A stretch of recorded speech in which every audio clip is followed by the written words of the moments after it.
Live everywhere. Daily Co's Radio on netrootsradio.com presents David Walton. Kagro in the Morning Show.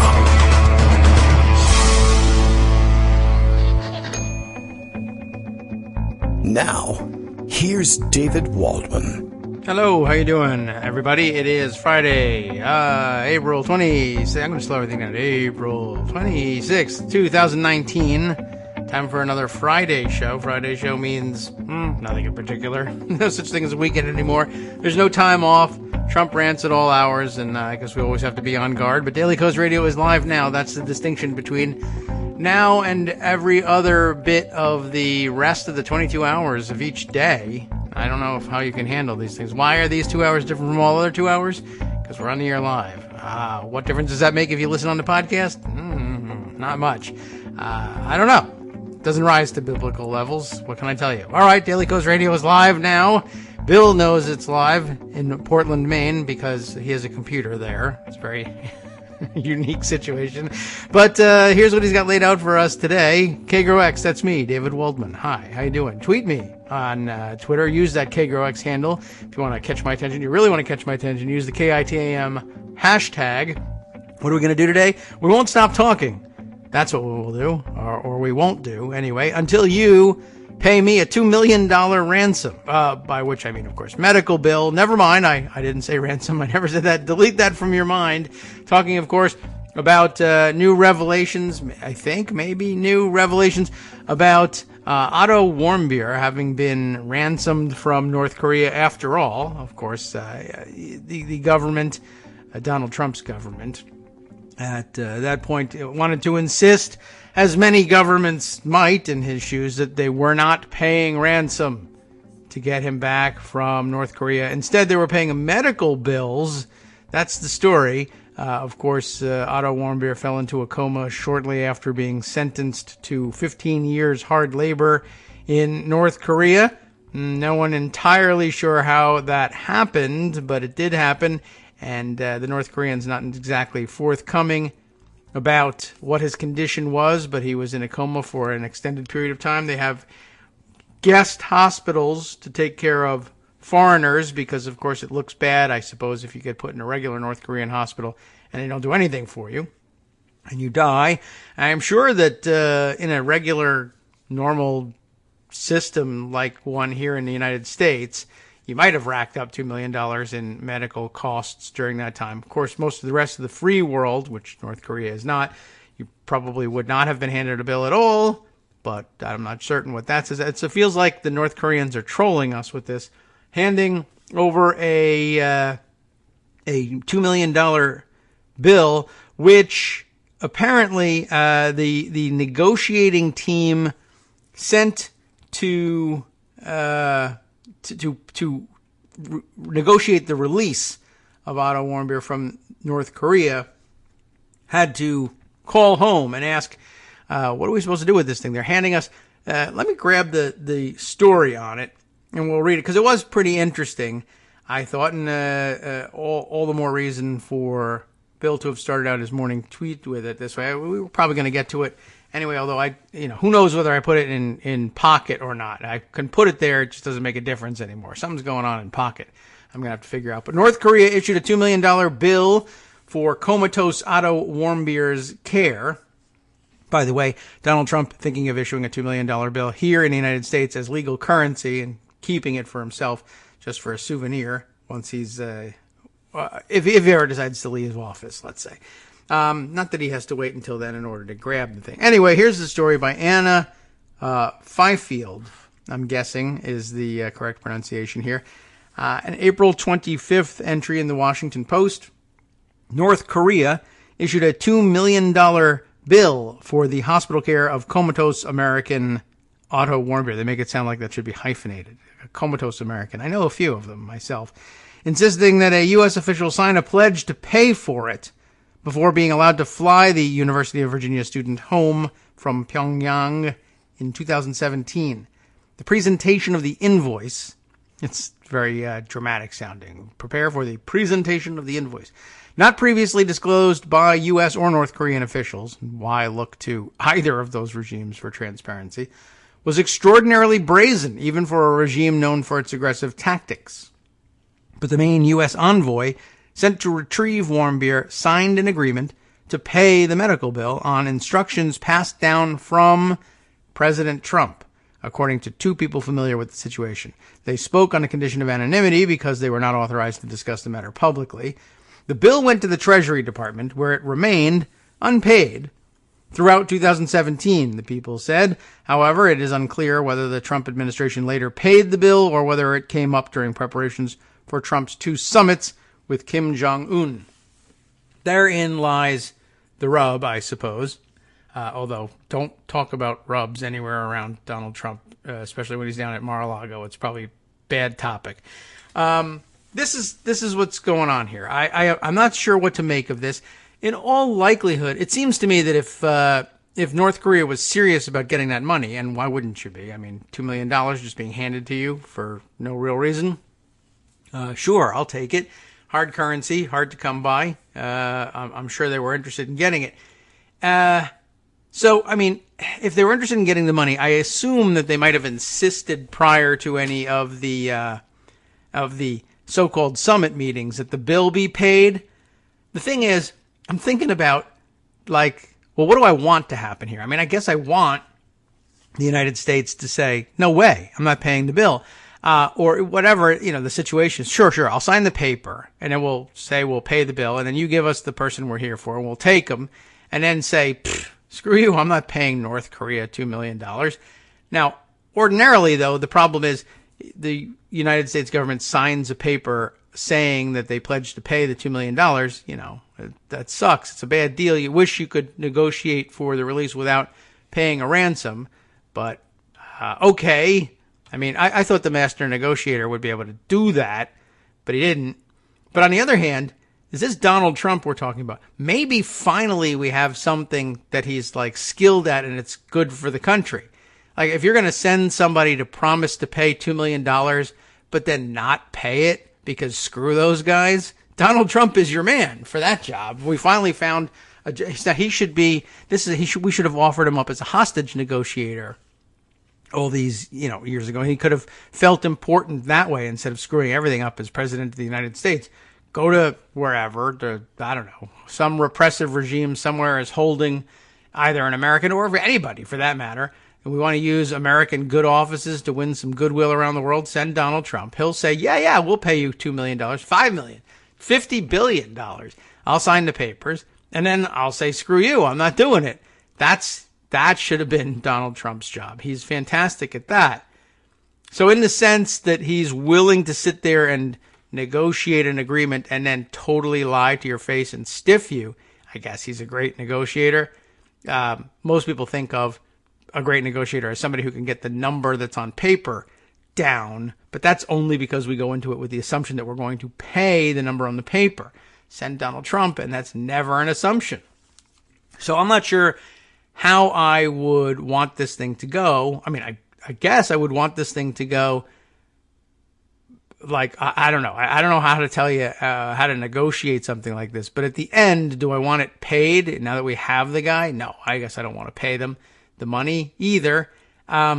Which, of course, leads me to the conclusion that absolutely, for the first time in his life, Donald Trump made good on a debt and paid the money that he authorized signing on the dotted line for, and did it because he wanted to have a so-called summit so that he looked like an important world leader. So I don't doubt very much having the money unpaid during 2017 doesn't tell us anything, of course, about what happened afterwards. And I don't think either of the summits were in 2017. I think he was still mad at Kim Jong-un at that time. He was still Little Rocket Man. Then 2018, everything changed, I think. And that may be when they eventually paid the bill. Anyway, the article continues that the White House declined to comment. That's not hard to believe. We do not comment on hostage negotiations, which is why they've been so successful during this administration. White House Press Secretary Sarah Sanders wrote in an email. So leave it to Sarah Sanders to come up with that line. We don't comment on them, which is why they've been so successful, by which we mean unsuccessful, except for the one where we successfully got a hostage release because we said we were going to pay, and then we didn't pay, and then maybe we did pay later on. So that's the great success. Trump, as recently as September 30th, asserted that his administration paid, quote, nothing to get American, quote, hostages out of North Korea. Warmbier, who was 21, fell into a coma for unknown reasons the night he was sentenced to 15 years in prison with hard labor. In March of 2016, he was convicted on charges stemming, you may remember, from pulling down a propaganda sign in Pyongyang in his hotel in the early hours of January 1st, 2016. Such an infraction would be minor in almost any other country, except Ferguson, Missouri, I'm sure. But in North Korea, it was considered a hostile act against the state. Fred Warmbier, Otto's father, said he was never told about the hospital bill. He said it sounded like a ransom for his son. Yeah, the Warmbiers have never really come to terms with the latest reporting about what happened with their son, and it's hard to blame them. It's almost unbelievable, and that's on top of it being a situation that you really almost don't want to know the truth. I don't know. I'm not certain what that situation is like. I could imagine it going either way. That is to say, I can't imagine what it must be like. So we'll accept virtually any sort of behavior from them on that front. After his sentencing, the North Koreans held on to the comatose student for more than 15 months, or rather for 15 more months, not even telling American officials until June 2017 that he had been unconscious all that time. News of his condition sparked a frantic effort led by Joseph Yun, the State Department point man on North Korea at the time, to get Warmbier home. Yun and an emergency medicine doctor, Michael, what's this name? Flukiger? I'm guessing F-L-U-E-C-K. Flukiger. K-I-G-R. Flukiger? I don't know exactly how that would be pronounced. Sorry. Dr. F, I'll call you. Anyway, he and Dr. F traveled to Pyongyang on a medical evacuation plane. They were taken to Friendship Hospital in the Diplomatic District. That's a clinic where only foreigners are treated, and found Warmbier lying in a room marked intensive care unit, unresponsive and with a feeding tube in his nose. I guess they hastily redesignated that room intensive care unit to show that, no, we're taking good care of him. And by all accounts, he was well cared for. It says so right in the article. Flukiger examined Warmbier and asked the two North Korean doctors, who had a thick pile of charts, questions about the lab work, scans, and x-rays they had done. Afterward, the two Americans went to a meeting room where the talks to free Warmbier began. I didn't realize what a negotiation it was going to be to secure his release, said Flukiger, who is the medical director of Phoenix Air Group, an aviation company based in Cartersville, Georgia, that specializes in medical evacuations. North Korean officials asked the doctor to write a report about his findings. It was my impression that if I did not give them a document that I could sign off on, I'm not certain what that means, that I could sign off on, that would cause problems, Flukiger said in an interview. What other sort of document would he give them? Anyway, the American said that he did not have to lie on his report. Whatever had happened to put Warmbier into that state, it was evident that he had received really good care in the hospital. He said the doctors had done state-of-the-art resuscitation to revive Warmbier after he suffered a catastrophic cardiovascular collapse, and it was remarkable that he had no bed sores, Flukiger said. Would I have lied to get him out of there? Maybe I would have, he said, but I didn't have to answer that question. Yun, however, was faced with a more difficult predicament. The North Korean officials handed him a bill for $2 million, insisting he sign an agreement to pay it before they would allow him to take Warmbier home. According to the two people familiar with the situation, Yun called then Secretary of State Rex Tillerson and told him about the bill. Tillerson called Trump. They instructed their envoy to sign the piece of paper agreeing that the $2 million would be paid, the two people said. Flukiger discussed the medical aspects of Warmbier's evacuation, but said he was not authorized to discuss the diplomatic negotiations. The State Department spokesman and Yoon, who retired in early 2018, both declined to comment. Tillerson, the Treasury Department and North Korea's envoy responsible for U.S. affairs based in its UN mission in New York, did not respond to requests for comment.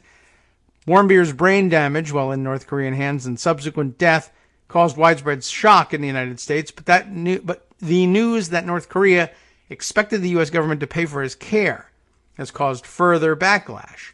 This is outrageous. They killed a perfectly healthy and happy college student and then had the audacity to expect the U.S. government to pay for his care, said Greg Scarlatio, we'll guess at that one, executive director of the Committee for Human Rights in North Korea. That's a lonely committee. Everyone wants to be on it. I just can't imagine getting anything done. So having signed the documentation and secured Warmbier's release, Yoon and Kagro flew to Cincinnati to return the young man to his parents. Otto Warmbier, though, died 6 days later, but the cause of his severe brain damage has never been ascertained. Otto Warmbier was mistreated by North Korea in so many ways, including his wrongful conviction and harsh sentence, and the fact that they refused to tell his family or our country about his dire condition they caused, said Senator Rob Portman of Ohio. No, the United States owes them nothing. They owe the Warmbier family everything. I don't know why the United States owes the Warmbier family anything exactly, but except for our thoughts and prayers, basically, I guess. Senator Sherrod Brown, also of Ohio, said Warmbier would be alive today if not for the regime's sham legal proceedings. After the cruel and inhumane way the North Korean regime treated Otto Warmbier, it's unconscionable to issue a medical bill and expect payment, Brown said. Don't worry, we did send Donald Trump on the case. Fred Warmbier accused North Korea of beating and torturing Otto in detention, although doctors who examined him at the University of Cincinnati Medical Center said there was no evidence of that. His parents requested that an autopsy not be performed. North Korea insisted that Warmbier became sick after eating pork and spinach. Okay, but it also said he had a severe allergic reaction to sedatives he was given. The director of North Korea's Friendship Hospital said the family's accusations that Warmbier died as a result of torture were a total distortion of the truth. The American doctors who came to help Warmbier's repatriation acknowledged that his health indicators were all normal and submitted a letter of assurance to our hospital that they shared the diagnostic result of the doctors of our hospital. State media quoted the unnamed hospital director as saying in October of last year, Fred and Cindy Warmbier sued North Korea in December over their son's death and were awarded $501 million in damages, money that the Kim regime is unlikely ever to pay. By the way, could that not have been negotiated at one of the summits? Judge Beryl A. Howell, whose name we've heard before, the U.S. District Court for the District of Columbia, said the award was appropriate to punish and deter North Korea for the torture, hostage-taking, and extrajudicial killing of Otto Warmbier, if there was torture. The Warmbiers have blamed Kim for their son's death, but Trump has said he believes the North Korean leader's claims that he didn't know about the student's treatment. I don't believe he would have allowed that to happen, Trump said in Hanoi in February after his second summit with Kim. Trump said that he spoke to Kim about the death of Warmbier and that Kim feels badly about it. He tells me he didn't know about it, and I take him at his word, Trump said in February.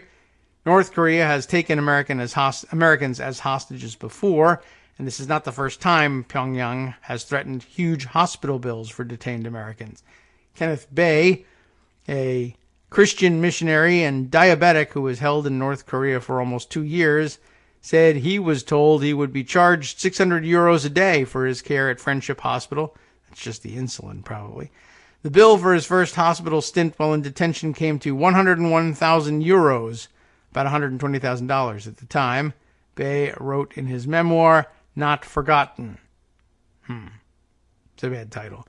But by the end of his detention in November of 2014, after another spell in the hospital, Bae calculated that the North Koreans would be charging him $300,000. In the end, he was released without paying any of it.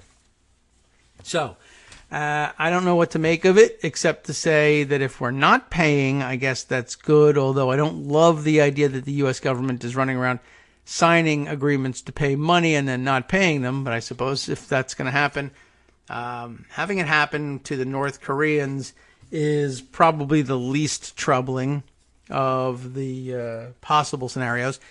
And again, Donald Trump's one true skill might actually have come in handy on this one. Okay, let's move on from that story. Although, it's interesting distraction from, the rest of the news. Okay, what else have we got? Oh, yes, thank you very much, by the way. Quite correct. I note that Brian Monroe says he's saving up, I guess. So I'm saving up for my own ransom. Already paying your ransom happily in $5 installments. Happy Friday to you, too. Thanks very much. I know it's nice of you as a Canadian to recognize American Friday as opposed to Canadian Friday, which comes tomorrow. I believe that's the way the schedule works. All right. Let's see. What else have we got here? Oh, look at this. New round of, this just happened to come across the transom here. A new round of foreign worker hiring going on at Mar-a-Lago. Not really news per se, except that it's happening again.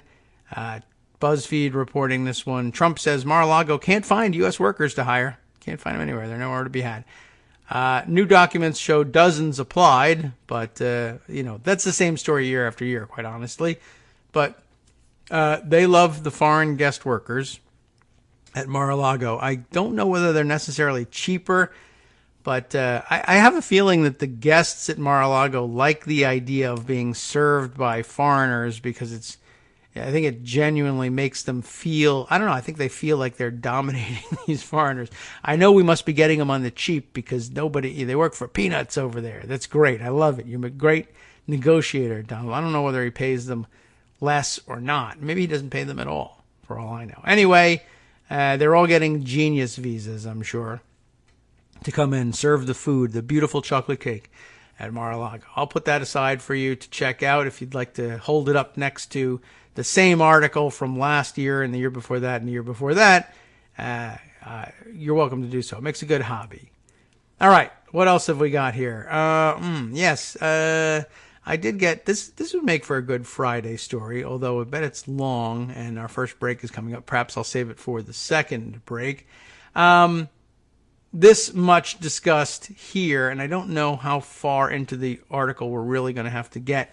You've probably seen it or the headlines and conclusions of it tweeted around. What is this from? Vice.com, their sub-site of motherboard.vice.com. And you'll probably recognize the headline. Why won't Twitter tweet white supremacy, white ISIS? I guess is how you would have to read that in this with a fake speech impediment. Because it would mean banning some Republican politicians too. Do I need to read you the article? It might be very interesting to dive into the particulars. A Twitter employee who works on machine learning believes that a proactive algorithmic solution to white supremacy, on Twitter anyway, would also catch Republican politicians. I imagine the upshot of the article is that the reason it would happen that way is that so many Republican politicians are white supremacists, or at the very least espouse enough white supremacist rhetoric that one could be forgiven for suspecting correctly that they are white supremacists. That's the story by Joseph Cox and Jason Kobler. I don't know if he says Keebler, but for some weird reason. Koebler, but it would be funny if he said Keebler, because elves, and elves are funny people. At a Twitter all-hands meeting on March 22nd, an employee asked a blunt question. Twitter has largely eradicated Islamic State propaganda off its platform. Why can't it do the same for white supremacist content? An executive responded by explaining that Twitter follows the law. That's nice of you to do. And a technical employee who works on machine learning and artificial intelligence issues went up to the mic and added some context. As Motherboard has previously reported, algorithms are the next great hope for platforms trying to moderate the posts of their hundreds of millions or billions of users. And it goes on from there. With every sort of content filter, there's a trade-off, he explained. When a platform aggressively enforces against ISIS content, for instance, it can also flag innocent accounts as well, such as Arabic language broadcasters. society in general accepts the benefit of banning ISIS for inconveniencing some others, he said. In separate discussions verified by Motherboard, that employee said Twitter hasn't taken the same aggressive approach to white supremacist content because the collateral accounts that are impacted can, in some instances, be Republican politicians. Surprising almost no one, but yeah, I see what he's getting at, although another way of viewing it is, well, some of them are white supremacists, and they ought to be banned. And another way of viewing it, by the way, is for all the rhetoric from the other side, you know, if you tried to both sides this, the rhetoric from the other side is, well, Democrats are ISIS lovers. Obama is the founder of ISIS. They want ISIS to win. They hate America. Why is it that, you know, I question whether or not it's the answer, but I assume that they're saying that in eliminating ISIS rhetoric from Twitter, they didn't accidentally ensnare any Democratic politicians, after all, which of course would give lie to the assertion made by Republicans that Democrats, it's same thing on both sides. Democrats love ISIS, et cetera, et cetera. If they accuse us of being white supremacists, but the facts are in, and the facts appear to say that if you try to purge the platform of white supremacy, you end up purging the platform of at least some Republicans, whereas either it has never been the case with ISIS and Democrats, or I guess an alternative reading to it is society is okay with accidentally banning Democratic politicians from the platform in a dragnet set out for ISIS propaganda. But I bet I know the real answer. So do you.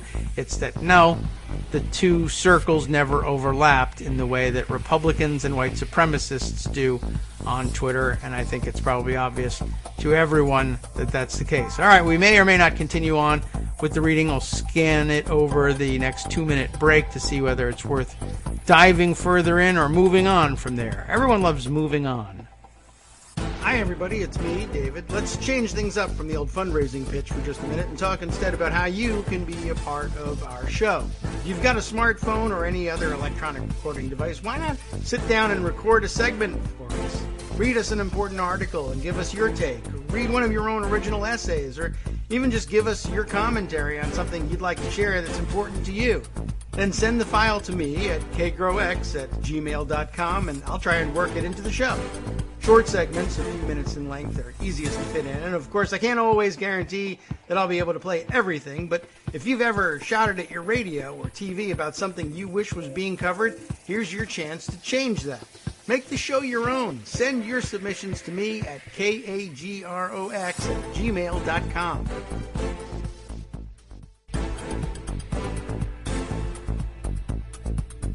Welcome back now to the Kagro in the Morning Show here on Netroots Radio. Like I said, everyone loves moving on. Big fans of moving on, the rest of the media. But we love to linger, perhaps too long, on every story because you never know what you're going to find in all of this. Let's take a look, though. Despite my temptation to dive into other stories, I think there's some interesting things to be dissected here. Where did we leave off?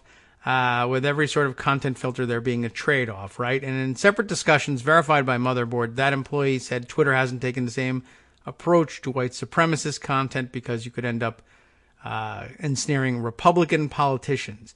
And the employee argued that on a technical level, content from Republican politicians could get swept up by algorithms aggressively removing white supremacist material.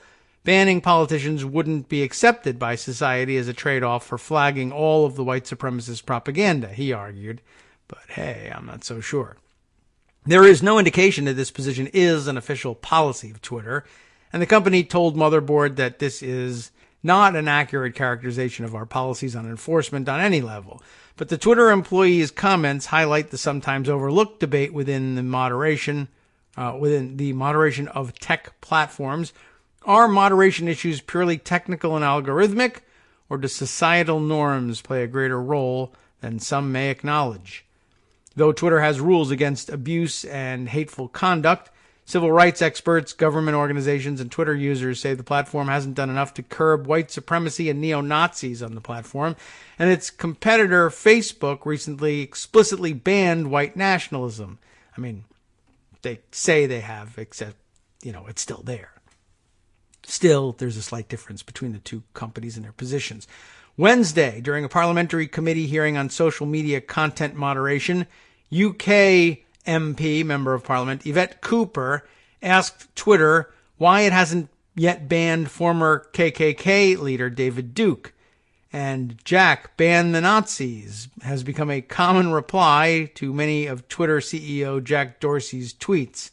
During a recent interview with TED that allowed the public to tweet in questions, how cute, the feed was overtaken by people asking Dorsey why the platform hasn't banned Nazis. Dorsey said, "We have policies around violent extremist groups," but did not give a straightforward answer to the question.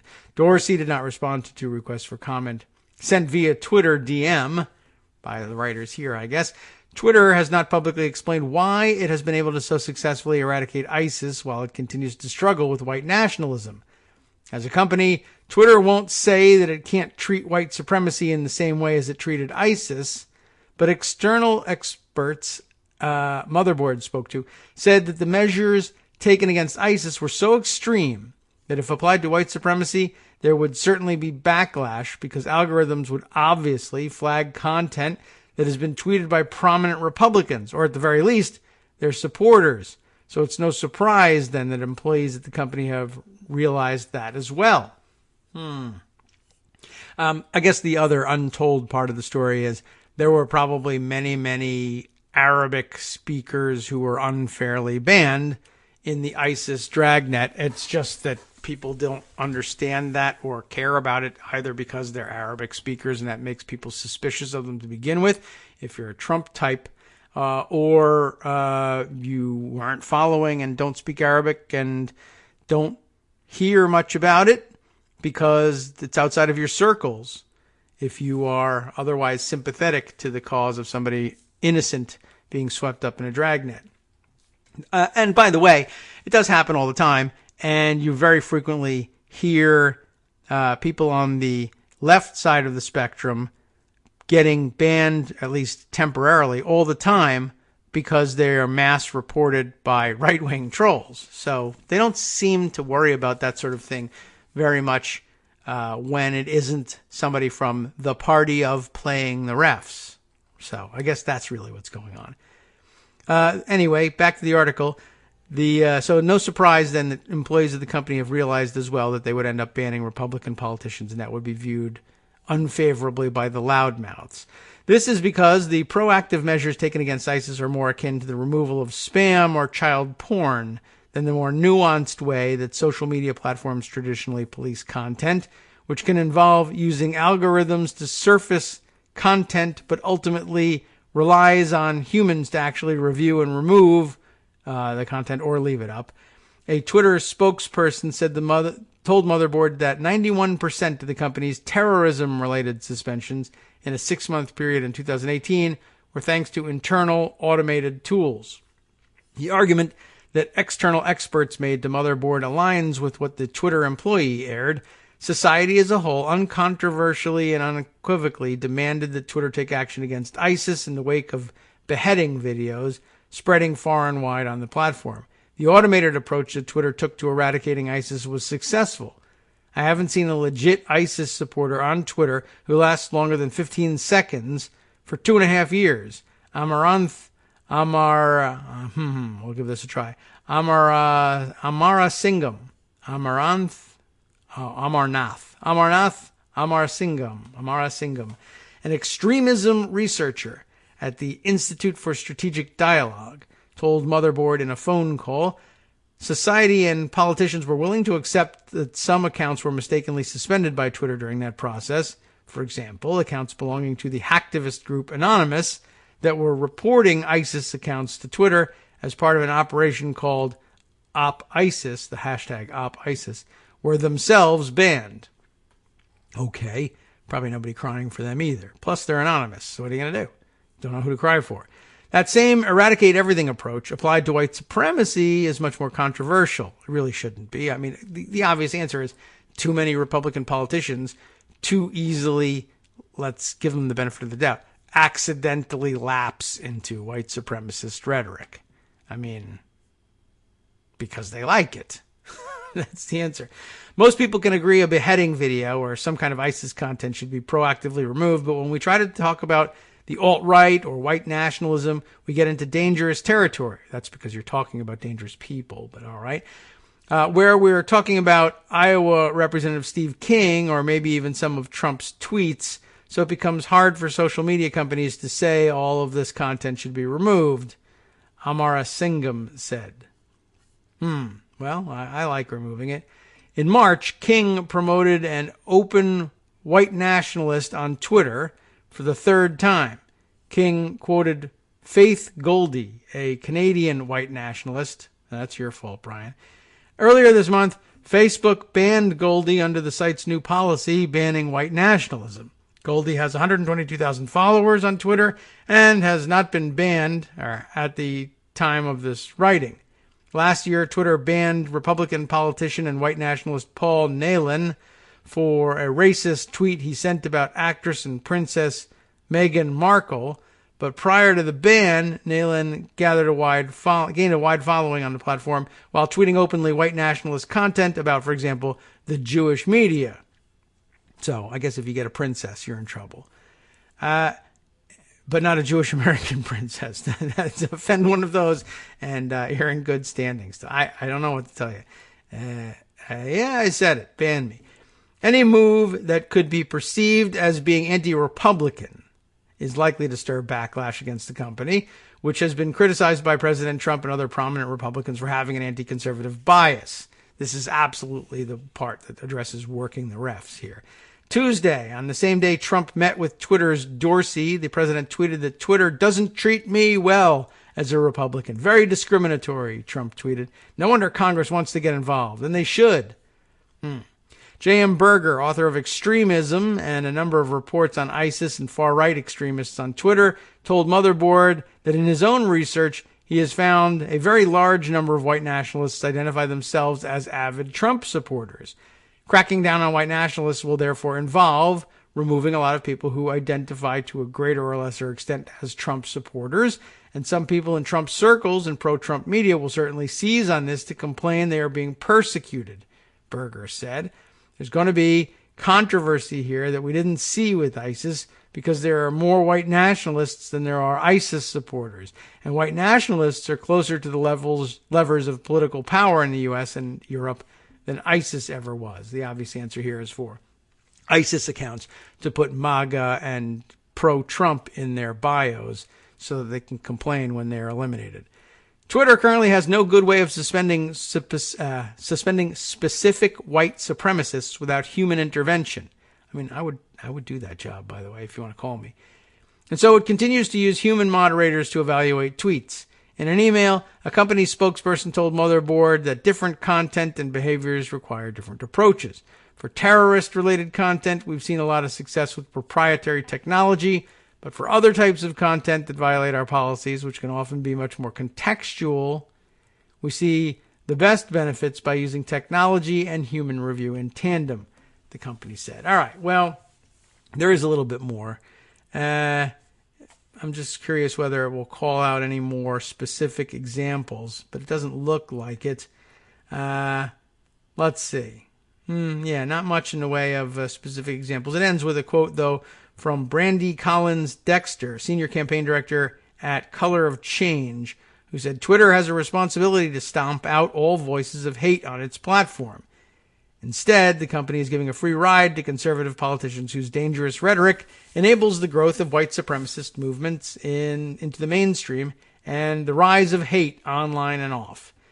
Yeah, they're not doing a particularly good job, and the problem is that by rights, they would have to ban people who have a party apparatus behind them dedicated to the proposition, and an effective one at that, that if you complain and work the refs, you'll get your way. So I believe that's largely what's actually driving it. And I'm surprised that it didn't mention that at all in the article, which is problematic. And I guess maybe because Vice and some... has Vice not in the past also been accused of harboring some of the same sentiment? And I guess... Libertarian Tech Bros are probably where a lot of the problem lies too. Where people who approach this issue by saying things like, well, what's wrong with taking pride in being white? If you can take pride in being black, you should be able to take pride in being white. And that's all this is. And they obfuscate the problem and come at it from a libertarian, gimmitarian perspective, and realize that they themselves would probably fall into this category from time to time, and they don't want to ban themselves. Basically, could be about it. Let's see. There was a story the other day that when Twitter's CEO met with Trump, and he complained. Basically, he spent the whole time complaining that he didn't have enough followers, that he was losing followers, and he thought that was evidence of Twitter's anti-Trump and anti-conservative bias. The CEO, apparently, according to the headline, had to gently tell Trump, "Your lost followers are bots and spam accounts." Jack Dorsey may have wanted to use Tuesday's meeting to talk up Twitter's efforts to fight the opioid epidemic. I'm curious what they think they're doing there. But the president had more important things on his mind, according to Will Sommer and Asawin Subsang, whose name I still can't get right. Sorry about that. That would have been back on Tuesday, right, earlier this week. Trump hosted Jack Dorsey, Twitter CEO, in the Oval Office for a closed-door meeting during which the leader of the free world spent an inordinate amount of time complaining about lost Twitter followers, according to a source familiar with the conversation. The Twitter chief, for his part, tried to reassure the president that the company's staff merely wants his follower count to be as bot-free as possible. And this is what the most powerful person in the world was preoccupied with on Tuesday. A large percentage of the meeting, which included senior White House officials such as Trump's social media director Dan Scavino, no problem wasting his time, I don't care about that, was spent addressing the subject of real Donald Trump's follower count. The president stated his belief that he had lost some of his roughly 59 million followers in anti-Trump, anti-conservative Twitter purges, according to a source familiar with the meeting. Dorsey, according to his knowledge, this knowledgeable source, had to explain to the president, like other Twitter users, his account periodically loses followers when the site deletes fakes or bot accounts. Dorsey even said he himself had lost followers as a result of Twitter's efforts to delete fake accounts. During this private gathering in the West Wing, Dorsey assured Trump that the company wants him and everyone else on Twitter to have only real followers, according to the source. Trump also said he'd heard from other prominent conservatives about problems with Twitter, though he declined to name names. My friend Jim. He doesn't even go to Paris anymore, I guess. All right, well, that's the gist of this particular story, besides the fact that it actually took place, which was amazing all by itself, and then the fact that he spent the whole time complaining about his Twitter follower count. What a winner. All right, let's see. Other things that I have on tap, and one of the things I saved for after the break, except I waited too long. Let's see. Let me see. First of all, I got an email about it from Eric Postman pointing me to this article, and I put it away at that point, and then I was reminded that I had put it away by seeing, whose tweet was it? Let's see. Bruce Bartlett tweeting about the same article and summarizing it thus. And again, I'm not sure how much of the article we need to read on the air, but you need to be aware that it's out there for the weekend. He summarizes it this way in his tweet: Trump controls Fox News programming. And we thought it was sort of a one-way thing where Fox News programming controlled Trump.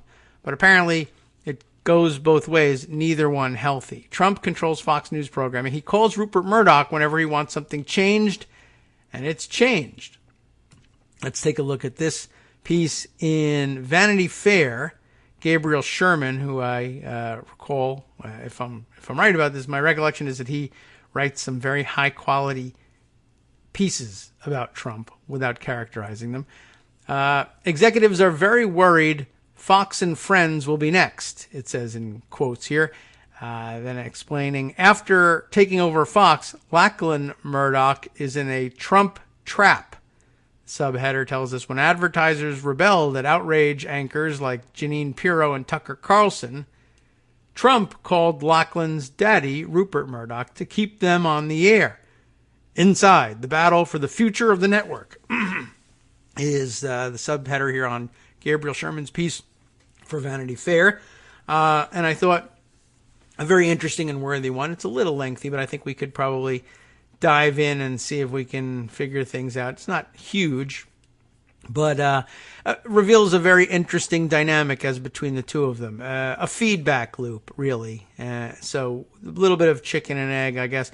Not only can Fox and Friends program Trump's mind by bringing up outrage stories and, lo and behold, implant the outrage in the brain, the so-called brain of the so-called president of the United States, but if they don't do it, or some other source of constant outrage for Trump falls off the map because advertisers say, I can't support this white supremacist loon anymore, and the network attempts to make a business decision to remove this dead weight from the air, Trump calls them and says, I want my programs, basically. And they respond that way. So it's it goes both ways here. Let's see. The article begins, one evening not long ago. It's very, I always say, like novelized version. One evening not long ago. After he was appointed Fox Corp CEO, Lachlan Murdoch invited Modern Family co-creator Steve Levitan for dinner at Giorgio's in Santa Monica. None of this rings any bells for me. I've heard of the show, but Murdoch was trying to quell a nascent rebellion. Levitan, whose Emmy Award-winning sitcom is produced by Fox's entertainment division and has the longest-running comedy series on ABC, had joined Family Guy creator Seth MacFarlane and Ghostbusters director Paul Feig. I have Fraggle Rock. I don't know. He's a famous guy, and I don't know how you pronounce Feig. In publicly denouncing Fox News' cheerleading of Trump's immigration policies. Got it. I'm disgusted to work at a company that has anything whatsoever to do with Fox News. This BS, he used the real word, is the opposite of what Modern Family, #ModernFamily, stands for. And the fact that it stands for anything is questionable, but okay. Levitan, it's his show. He gets to say it. Levitan wrote on June 18th, in response to Fox News host Laura Ingram's calling migrant children detention facilities along the Mexican border essentially summer camps. Boy, like Abu Ghraib. Like many in the media business, Levitan hoped that the ascension of a younger generation of Murdochs would usher in more moderate politics at Fox News. Glasnost at long last. Levitan told Lachlan that Fox News was destroying America and implored him to control Ingram, Sean Hannity, and Tucker Carlson. A person briefed on the conversation told me, but Lachlan quickly dashed that dream. According to the source, Lachlan told Levitan that he wasn't embarrassed by Fox News. He reminded Levitan that the Murdochs had never censored shows like his, or The Simpsons, or Family Guy, so why couldn't Levitan live with a few conservative voices on one cable news network? For Lachlan, at the time, the call was easy enough. The Murdochs were in the process of divesting themselves of Levitan's show, along with the rest of the family's entertainment business, in a $71 billion deal with Disney. The Trump hostile assets would be gone. Peace would reign in Murdoch world. But for Lachlan and Fox, the Trump dissonance didn't end post-Disney deal. In some ways, it's gotten even worse. The network has never been more powerful and at the same time so vulnerable. So sweet. But anyway, Fox programs influence Trump daily, but that has opened the network up to charges that it is state TV. Inside Fox, a long-running Cold War between the network's journalists and right-wing primetime hosts has turned hot. For journalists, bristling at being branded an arm of the Trump White House, are lobbying Fox News CEO Suzanne Scott and President Jay Wallace to rein in Fox and Friends, Sean Hannity, Lou Dobbs, and Jeanine Pirro. Reporters are telling management that we're being defined by the worst people on our air, a frustrated senior Fox staffer told me last month. News staffers are feeling emboldened to go after Trump in increasingly visible ways. Fox's opinion hosts, meanwhile, have made the case that the primetime lineup not only reflects the audience's worldview, but is responsible for the majority of the network's advertising revenue and fees paid by cable companies that carry Fox. We make the money, an anchor close to Hannity told me. According to a source, primetime staff complained to Fox management in March when a Muslim producer on Bret Baier's staff tweeted criticism of Jeanine Pirro. You can't have a producer attacking talent. Roger Ailes would never have allowed that, a primetime staffer said. Well, he was a perv and no one listens to him. Oh, I mean, everyone does. While Fox's primetime shows generate the lion's share of the network's ratings and ad revenues, there have been increasing issues with lost advertising. Many blue-chip companies don't want to buy time on these shows because of the divisive pro-Trump content. Executives are very worried Fox and Friends will be next. If advertisers start bailing on them, they're screwed, an insider said. Marianne Gambelli, Fox's president of ad sales, responded, "Advertisers know the value of our loyal and engaged audience, and we expect no change in our business going forward." Going forward, though, Lackland is in a trap. He can't simply issue a directive to temper the pro-Trump coverage to win back advertisers and calm restive reporters because he would risk antagonizing the network's most important viewer, Trump. That happened in March when Fox suspended Jeanine Pirro for delivering an offensive monologue questioning Democratic Congresswoman Ilhan Omar's patriotism. Trump quickly criticized Fox and lashed out at Fox journalists, tweeting, "Were Fox News weekend anchors Arthur Neville and Leland Vittert trained by CNN prior to their ratings collapse? In any event, that's where they should be working, along with their lowest-rated anchor, Shepard Smith." He implored Fox to keep fighting for Tucker. Media Matters has uncovered a series of offensive statements Tucker Carlson had made while calling into Bubba the Love Sponge's radio show. "And fight hard for Judge Jeanine," he concludes. Inside Fox, staffers speculated Pirro would be fired, two sources told me, but Trump preempted such a move by calling Rupert Murdoch to complain about her suspension. "I don't have any Twitter followers, taking away my TV shows, sucks." Fox agreed to allow Pirro to come back on the air, but cut her opening monologue, a venue for her most incendiary rhetoric. When Trump found out about that, he called Rupert again, a source said. A compromise was proposed. Pirro could return and deliver a shortened version of her opening statement. Trump called Rupert, and Rupert put pressure on the executives. A source briefed on the conversation told me. The White House did not respond to a request for comment. A spokesperson for Fox News said the network's management never discussed canceling Pirro's show. Another risk that Lackland faces if he intervenes in Fox's programming is antagonizing Trump's favorite host.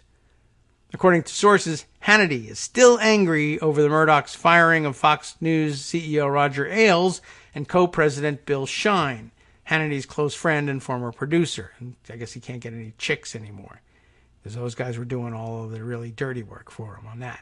Hannity believes the Murdochs are out to get Trump. Grr, yeah, sure. Hannity told Trump last year that the Murdochs hate Trump, and Hannity is the only one holding Fox together. A source who heard the conversation told me. Hannity has told friends that he intends to leave Fox when his contract expires in early 2021. Two people who've spoken with him say. Sean doesn't feel supported, a staffer close to him said. He has no relationship with Lackland. Sean thinks, wait a second, I was hired to get ratings, and I get ratings, but now people are embarrassed about me? Yeah. He feels Fox spends a lot of time supporting Shepard Smith, but his show makes no money. That's annoying to him. Hannity did not respond to a request for comment. In the short term, Lackland is likely to stay the course. His politics are much more in line with his father's. There's a sigh of relief with James being gone. When he was around, we were worried we would put something on the air that pissed off James's wife, a former Fox executive said, referring to Catherine Murdoch, an environmentalist, I doubt that, who once worked at the Clinton Climate Initiative. But Fox staffers share Hannity's view that in the long run, Fox could drift to the center. Do you think he could be really a committed I don't know. Maybe it's possible. I guess if you believe that George Conway is who he says he is, but can stay married to Kellyanne, then I suppose you could believe Catherine Murdoch is a committed environmentalist married to the more conservative of Rupert Murdoch's kids. People love money. All right, let's see. We'll continue on. Fox staffers, though, share Hannity's view that in the long run, Fox could drift to the center. Though Lachlan hired West Wing stalwart Hope Hicks, staffers believe he's likely to nudge the network away from its close marriage to Trump. I see. Sources close to Lachlan pointed out that Lachlan is a libertarian conservative, not a MAGA diehard, who in private has expressed annoyance at Trump. He doesn't like Trump, one person who has spoken with Lachlan told me. There's a lot of talk of the direction of the network changing under Lachlan, the senior Fox staffer said. Sources also pointed out the hiring of Donna Brazile. I'm not sure how I feel about that one. And the appointment of sometime Trump critic Paul Ryan to Fox Corp's board as signs of Lachlan's view on Trump. Donna is a shot in that direction, the staffer said. Management knows they have an image problem, but the staffer cautioned that any changes will be modest, at least at first. Lachlan is not James. A spokesman for Lachlan declined to comment. We'll fit in another paragraph or two here. A person close to Lachlan said Fox has been underestimated dating back to its inception as the fourth major network and continues to challenge conventional wisdom, exceeding expectations, blah, blah, blah, blah, blah. That won't change. Indeed, Fox News transformed American politics. We all know about all of that. And that's basically where we sum it up and leave it for now.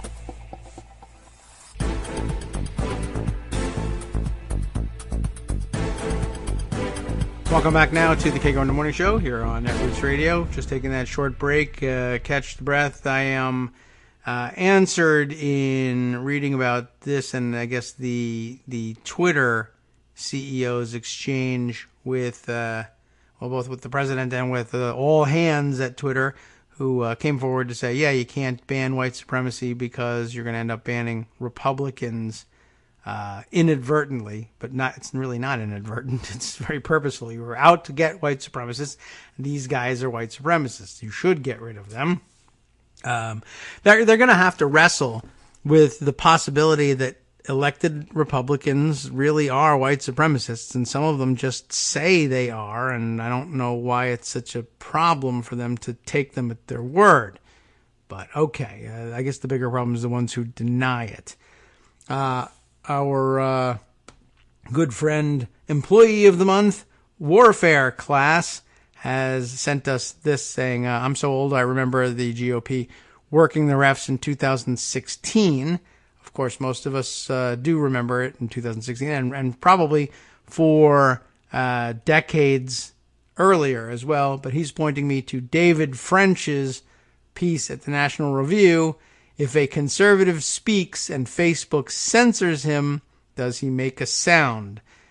So they, for a long time, insisted on this. And remember, the conservatives have protested what they claimed was anti-conservative bias at Facebook, on Twitter, Instagram, Wikipedia. Remember that these are the guys who started Conservapedia because they thought this open source platform of transparent and robustly debated editorial policies, where the frequent users and editors are constantly talking and debating behind the scenes about why they're doing what they're doing, that was biased against them, and they needed a new platform to write about stories, write about areas of interest that the rest of the Wikipedia editors deemed essentially fake Wikipedia articles, fake news, before there was the term fake news. I mean, I guess there was always the term fake news.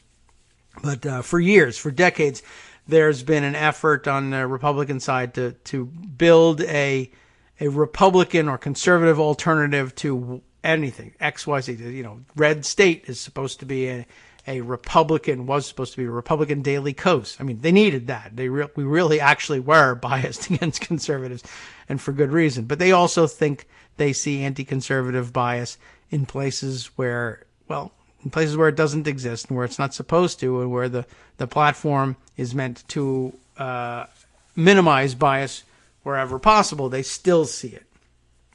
Anyway, I guess I won't be reading David French's piece. We really did actually get almost to the end of the Vanity Fair piece before we cut away there. All there was left was the note that indeed Fox News transformed American politics, shaping and motivating the voters that Trump stepped in to claim. But now, creating distance from Trump may be the necessary first step in a larger strategy. Some believe it's inevitable that the Murdochs will sell Fox News. Everyone thinks they're going to sell it. It's too small to be independent, the anchor told me. I'm not certain even really what that's supposed to mean or whether it's a particularly good analysis, but it's out there. And now you know. So if you see Fox News sold at some point, you can profess to have heard about that. Well, you can say you heard it in Vanity Fair, but you know where you really heard it.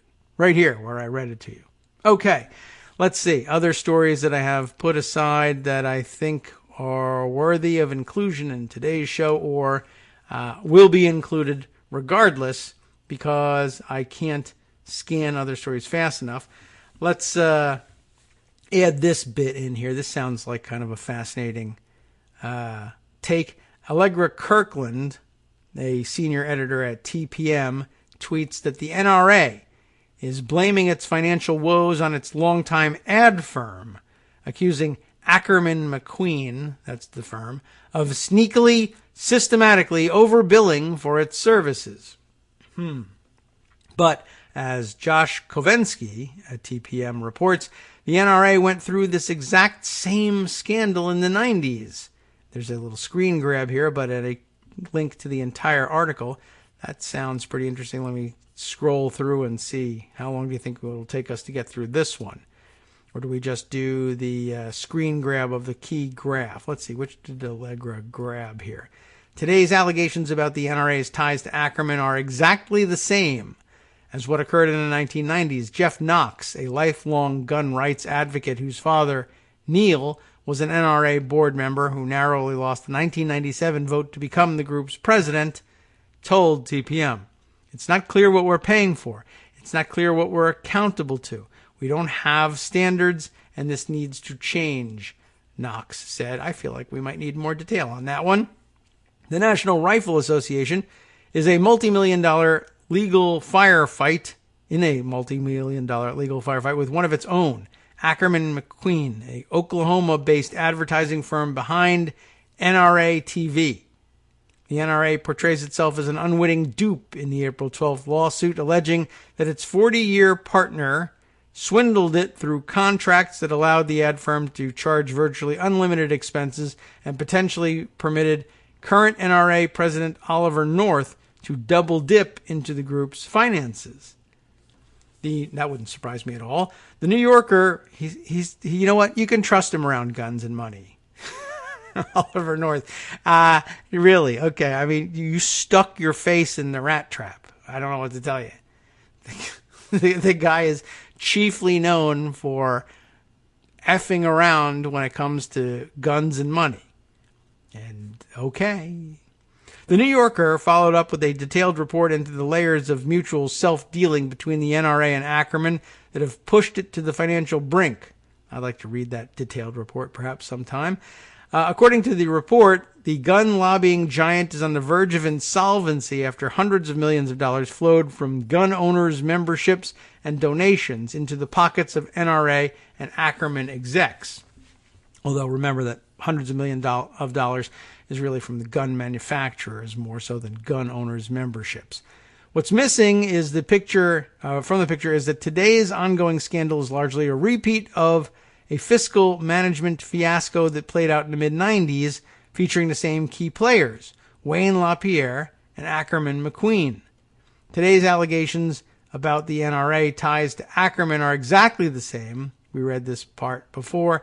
It's not clear what we're paying for, right? Not clear what we're accountable to. This is Jeff Knox, a second-generation legacy NRA gun rights advocate. Then, like now, the NRA was in a state of existential crisis. In 1998, a group of NRA board members delivered a 127-page packet of documents to the Federal Elections Committee demanding the prosecution of NRA management, while current New York State Attorney General Letitia James has floated probing the tax-exempt status of the organization, which is incorporated in the Empire State. Ackerman did not return TPM's request for comment, but has called the lawsuit frivolous, inaccurate, and intended to cause harm to the reputation of our company. The NRA strives to comply with all applicable regulations and believes its control practices are fully compliant. Sure, said NRA counsel William Brewer III in a statement to TPM. NRA Public Affairs Managing Director Andrew, Arulanandam. Probably messing that one up, told TPM that the New Yorker piece was written by a paid staff member of an anti-gun tabloid, saying that it has concerns about the accuracy of the reporting. See, working the refs again. Ackerman created LaPierre and the modern NRA, the next section claims. Ackerman's enduring hold on the gun rights group can be explained in large part by its relationship with current NRA Chief Executive Officer Wayne LaPierre, who has been with the organization for decades. The NRA first retained the Oklahoma-based firm in the early 80s to help move the brand away from its post-bellum origins as a marksmanship group. Oh, this is interesting in tracing this history. To become the nation's foremost advocacy group for the untrammeled individual right to bear arms. Successive insurrections within the group, starting in the 1970s, saw hardline gun activists come to prominence in the organization, with Ackerman hired to burnish that image. Ackerman set to work on launching an aggressive mailing campaign to expand membership, pioneering the fear-inducing tactics that the NRA uses to bolster membership and contributions. It also built up the personal brand of LaPierre himself, a man whose bellicose public persona is contradicted by a shy and diminutive personal manner. Like the president, in a way. Ackerman McQueen created Wayne.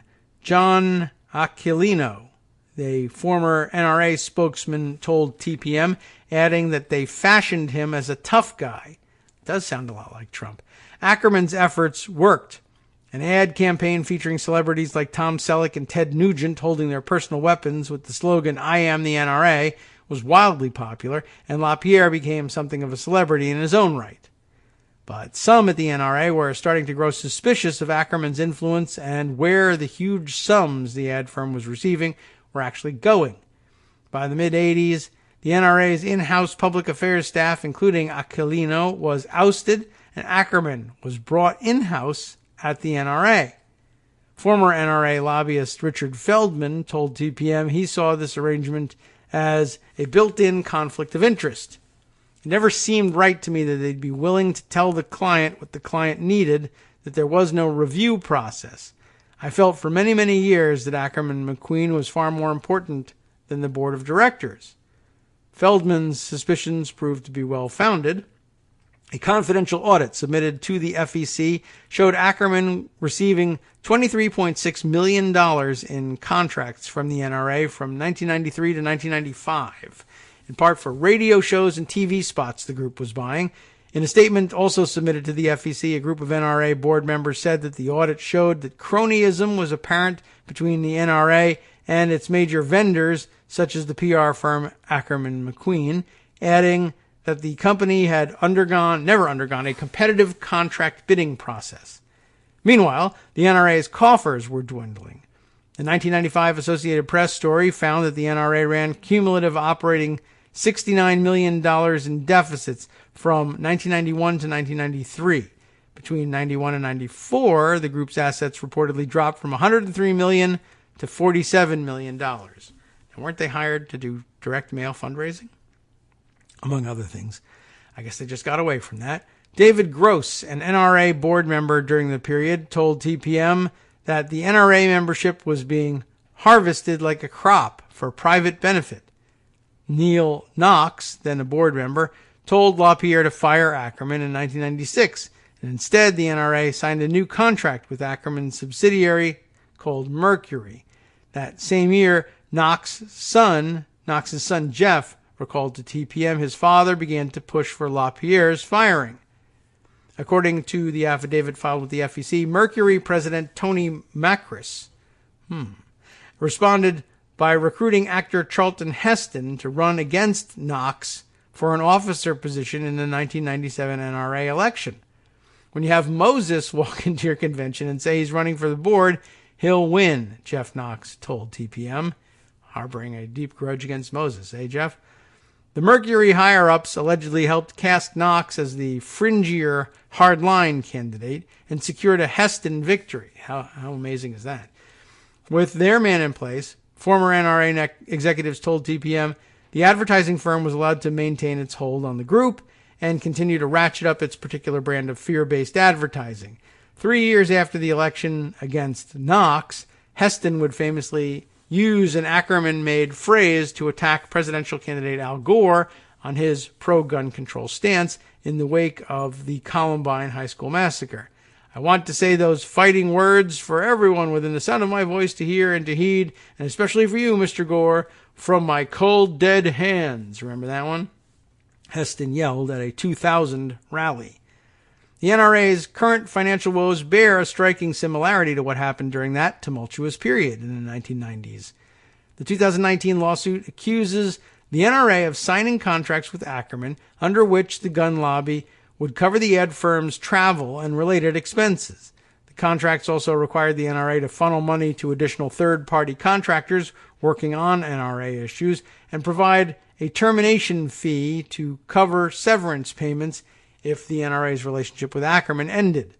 The terms of the contract emerged in part because the NRA has been conducting an internal investigation into whether Ackerman was systematically overbilling, potentially providing the gun lobby with inflated budgets.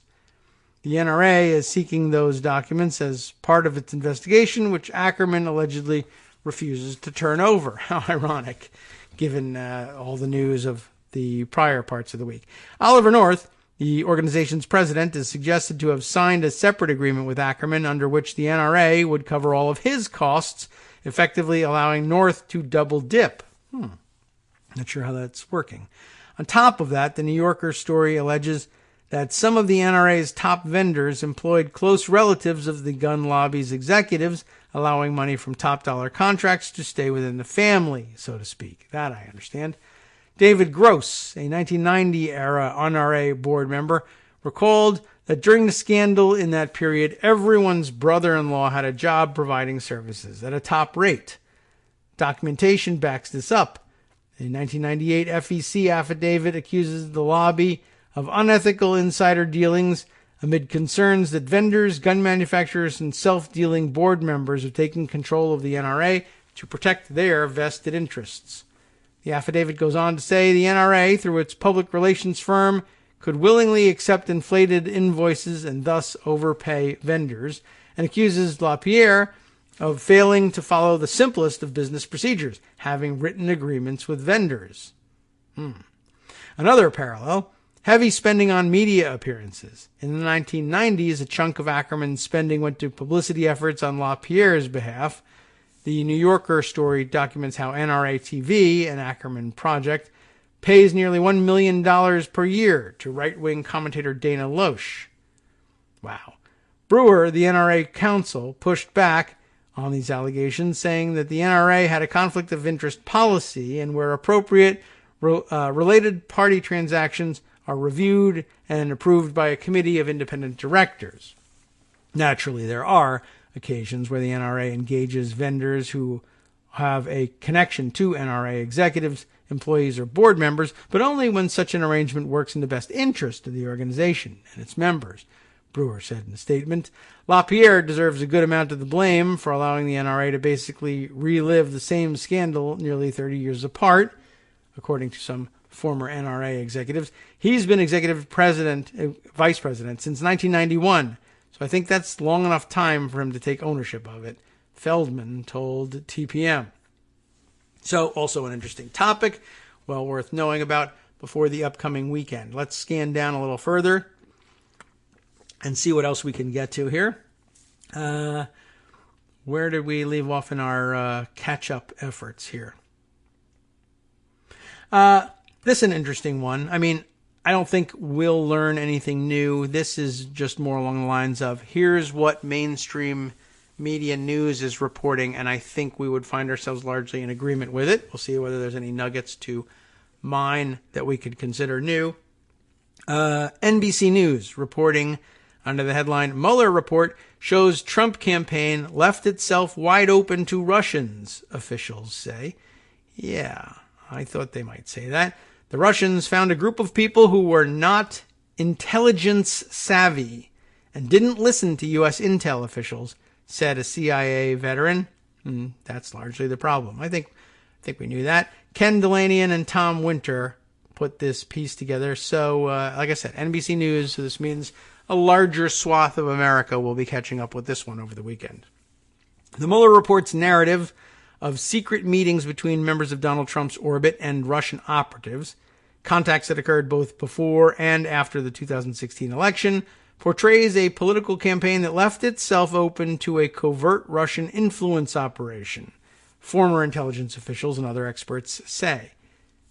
While finding no criminal conspiracy, and that's even debatable, the report shows that Trump associates met with Russians after the intelligence community said in October 2016, that's October 2016, that Russia was interfering in the presidential election, and even after the Obama administration announced a set of post-election sanctions to punish Russia for that behavior. The 448-page report, written as a prosecutorial document, was not meant to assess and does not say whether U.S. national security was put at risk through those contacts, but former FBI and CIA officials and people who study Russian intelligence say the report describes a counterintelligence minefield. Senior members of a presidential campaign and transition holding secret talks with a sophisticated foreign adversary without the benefit of State Department and intelligence community counsel. The Russians came up against a group of people who were not intelligence savvy and who were predisposed not to listen to the intelligence and counterintelligence community, said Luis Rueda, who spent 27 years as a CIA operations officer. The Russians made a very bold and aggressive attempt to take advantage of that, to try to compromise people, to try to leverage their access. The FBI, as part of its counterintelligence mission, is continuing to investigate Russian attempts to influence the Trump administration and assess the national security damage from Russia's 2016 effort, current and former U.S. officials tell NBC News. Democratic lawmakers have demanded a briefing on the counterintelligence findings of the Russia investigation and the status of the FBI's counterintelligence investigation into Trump. John Cipher, who served in Moscow and once helped run CIA spying operations against Russia, said it's clear that the Russians had a pretty extensive full-court press on this administration. The full extent of how successful it was may never be known, he said. Being able to lock it down and prove it in court, that only comes when you catch somebody red-handed or when you have a source on the inside of your adversary who hands you documents. The Mueller report says the special counsel investigated whether Russia's wooing of Trump officials constituted a third avenue of attempted Russian interference with or influence on the 2016 presidential election, in addition to Russian hacking of Democratic emails and social media manipulation through false personas. Without explicitly answering that question, the Mueller report explains how Russia sought to secretly influence the coming Trump administration after it helped it get elected, and how Kushner and other senior members of the Trump team embraced those entreaties. The report describes meetings with questionable individuals and a ready use of back-channel communications, there's that word again, despite warnings from U.S. intelligence officials. The investigation established multiple links between Trump campaign officials and individuals tied to the Russian government, the report says. Those links included Russian offers of assistance to the campaign. In some instances, the campaign was receptive to the offer, while in other instances, campaign officials shied away. After the election, the report says the Russian government officials and prominent Russian businessmen began trying to make inroads into the new administration. The most senior levels of the Russian government encouraged these efforts. Trump officials took those meetings knowing their campaign had benefited from the information stolen from the Russian government. The Mueller report says NBC News reported that the Trump campaign received a counterintelligence briefing in the summer of 2016, warning that it could be the subject of Russian spying and infiltration attempts. But instead, of course, he accuses the United States of conducting those things. Okay, sure.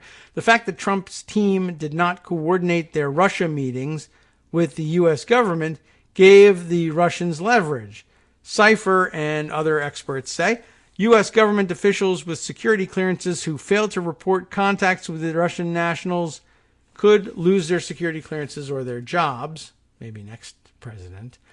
Mueller's report did not address how unusual and potentially dangerous it might be for representatives of an incoming American administration to meet secretly with a foreign adversary without the benefit of advice from career CIA and State Department officials.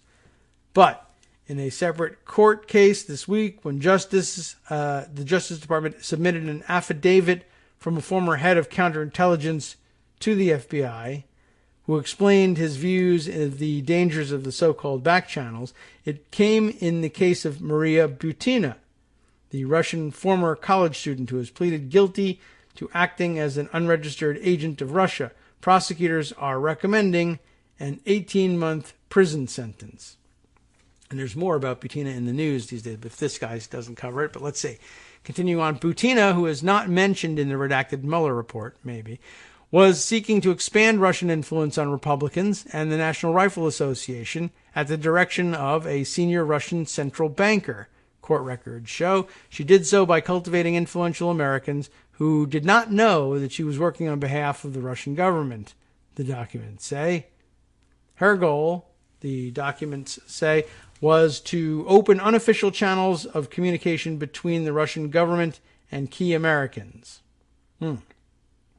I think we might have repeated a piece of that here about the documents saying. But okay, let's continue on here. Interesting tie together of both Trump, Russia, and the NRA, the previous subject, or the subject of our previous article. See how much we can get in before our last break.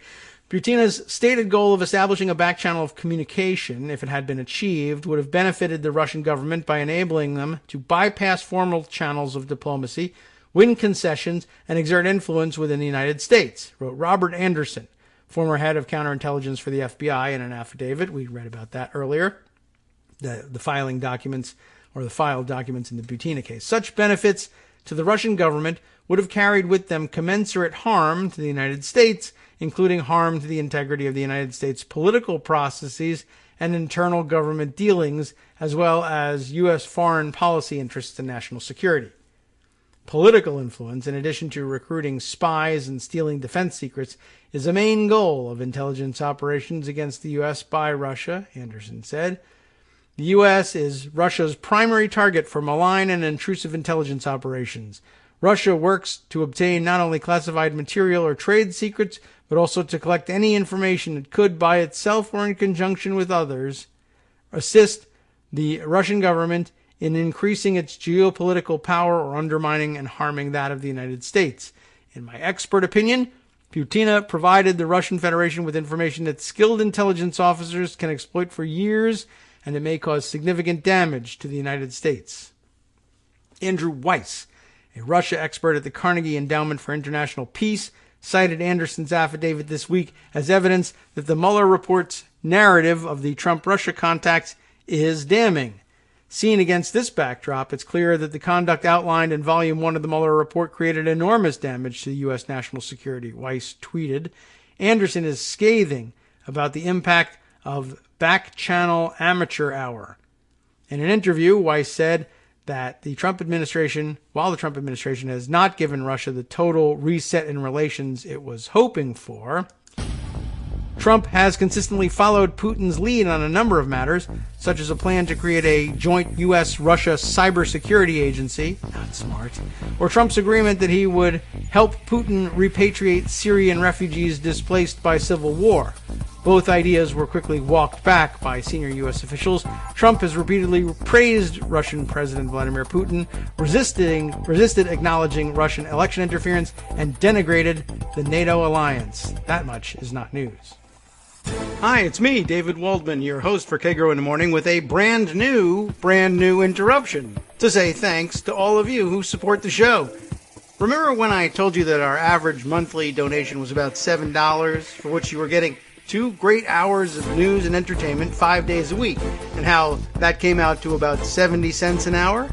That's a pretty good deal, except it's wrong. The math actually works out closer to 17 cents an hour. It is hard to beat a deal like that, and even harder to send your kids to college on. Thankfully, Patreon.com makes it easy to make that work.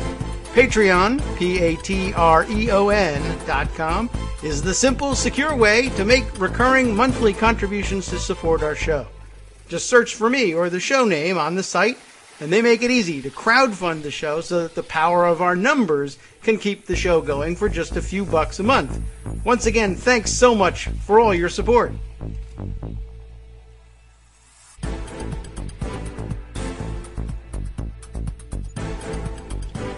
Welcome back now to the Kagro in the Morning Show here on Netroots Radio. Just concluding, and there's a bit left here in this NBC News article that, I don't know, judging by a quick scan and the photos illustrating the piece, might actually lead us into some new territory here. So I think we will continue. Where we left off, I think, was reading about, Trump's repeated praise for Putin, resisting acknowledging Russian election interference, and denigrating the NATO alliance, none of which is news to us, but sets up this next part. In July, after a Trump-Putin summit in Helsinki, right, Trump seemed to accept Putin's denial that Russia had interfered in the election, dismissing the findings of American intelligence officials. People came to me, Dan Coates came to me, and some others, Trump said, referring to the director of national intelligence. They said they think it's Russia. I have President Putin, and he just said it's not Russia. I will say this, I don't see any reason why it would be. Okay. Duh. Now, a section on Russian outreach after the election. Many of the interactions between the Trump campaign and Russians outlined in the Mueller report had been previously detailed in news reports, including conversations between Michael Flynn, Jared Kushner, and the Russian ambassador, and Kushner's request to use a secure communications channel in the Russian embassy, which is astounding. But the report offered new insights into Russian outreach after the election. According to the report, in December of 2016, Putin told Peter Avin, head of Russia's largest commercial bank, Alfa Bank, right, that he was concerned about the U.S. imposing sanctions. Putin complained that he wasn't sure who to speak to in the incoming Trump administration, Avin told Mueller's office. Avin told Putin he would take steps to protect himself and the Alfa Bank shareholders from potential sanctions, and one of those steps would be to try to reach out to the incoming administration to establish a line of communication, the report said. Avin enlisted Richard Burt, the former U.S. ambassador to Germany and an Alfa Bank consultant, to help contact members of the Trump transition team. The report says Burt approached Dmitry Simes, S-I-M-E-S, Simes, you tell me. He's the head of a Russian-aligned think tank in Washington, the Center for the National Interest. How do you like that? A think tank in Washington, D.C. that is Russian-aligned in the Center for the National Interest. It doesn't really specify which nation the national interest is referring to here, but Dmitry tends perhaps to give us a hint about that. At the time, Simes, how do you think he pronounces that if his name's Dmitry? What if he's Russian-aligned? He's lobbying the Trump transition team at the time on Burt's behalf, who's, of course, lobbying on Avin's behalf, who's working on Putin's behalf, you see. So Putin tells Avin, I need you to do something about sanctions. Avin tells Richard Burt that he needs to help do something to prevent Alpha Bank from being sanctioned. Burt approaches Simes at the Center for National Interest. And Simes at the time was lobbying the Trump transition team on Burt's behalf to appoint Burt as U.S. ambassador to Russia, the report says. How interesting is that? Now, Simes, let's settle on that, told Burt that a secret channel wasn't a good idea. Believe it or not. I can't believe he gave that away. Given the media attention to Trump's dealings with Russia, he assumed that they cared about how it looked, I guess. But another senior Russian official, Kirill Dmitriev, the head of Russia's sovereign wealth fund and a close Putin associate, and somebody we talked about the other day, right, did succeed in establishing a secret channel to the Trump team, the report says. We want to start rebuilding the relationship in whatever is a comfortable pace for them, Dmitriev wrote in a message to George Nader, an international consultant who helped broker the outreach. Dmitriev ended up meeting with Eric Prince, a Trump supporter and associate of Steve Bannon, at a resort in the Seychelles. Dmitriev, of course, denies the existence of that memo now. The meeting was a disappointment to Dmitriev. Get in line. The Mueller report says, because he believed the Russians needed to be communicating with someone who had more authority within the incoming administration than Prince had, and he had hoped to have a discussion of greater substance, such as outlining a strategic roadmap for both countries to follow. He wanted to talk to Bannon, I think, just as well. Bannon is out sooner than, well, maybe out anyway, allegedly out before the Princes and DeVos's were ever kicked out. Soon enough, Dmitriev found another route, though. He reached out to a friend of Kushner, Rick Gerson, a hedge fund manager. Of course, they're all hedge fund managers. The two talked about potential joint ventures between the Russian Wealth Fund and Gerson's fund, the Mueller report says, and together they worked on a proposal for reconciliation between the United States and Russia, which Dmitriev implied he cleared through Putin, the report says. We're all good friends now. Russia is our friend. Besides, you're a hedge fund manager, and I can give you lots and lots of money for your hedge fund if you just, pull this illegal stunt for me.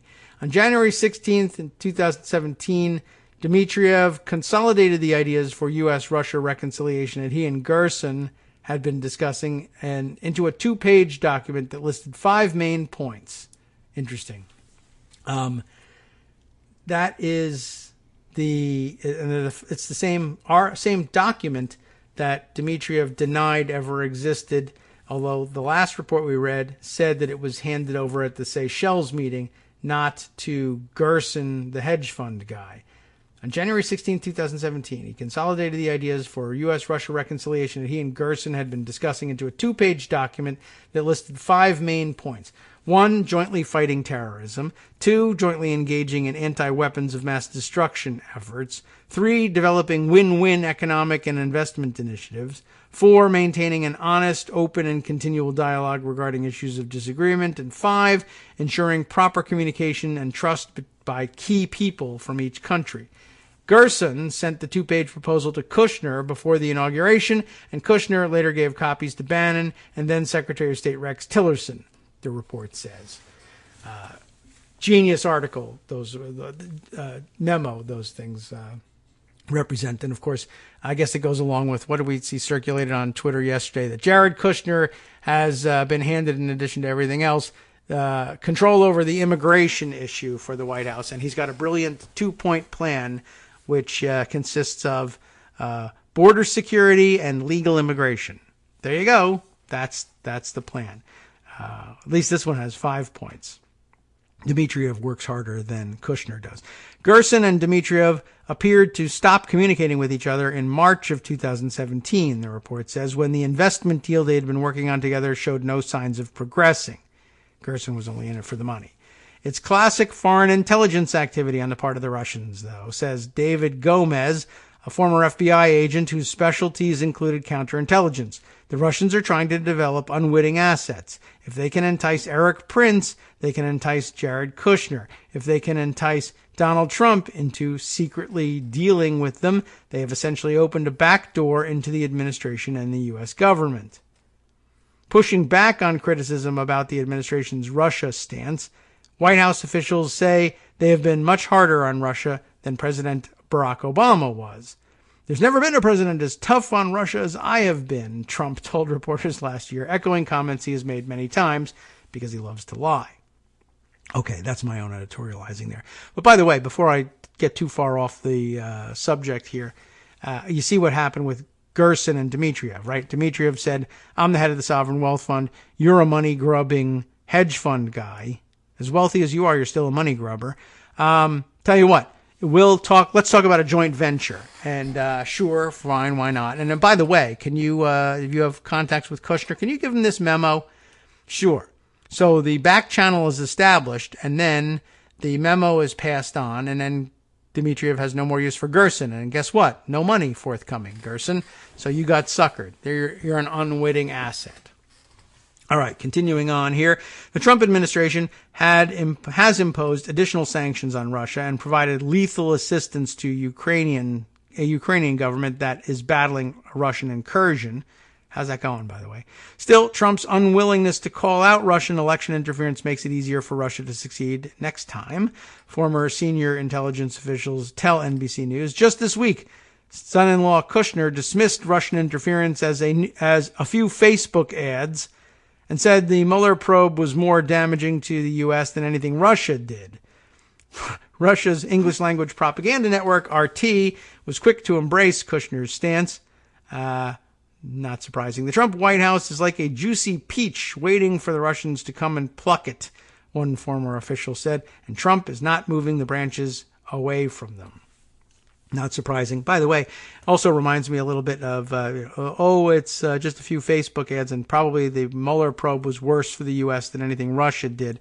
Goes along with, Lara Trump being on TV the other day and saying, by the way, Germany admitting migrants into their country is the worst thing that ever happened to Germany.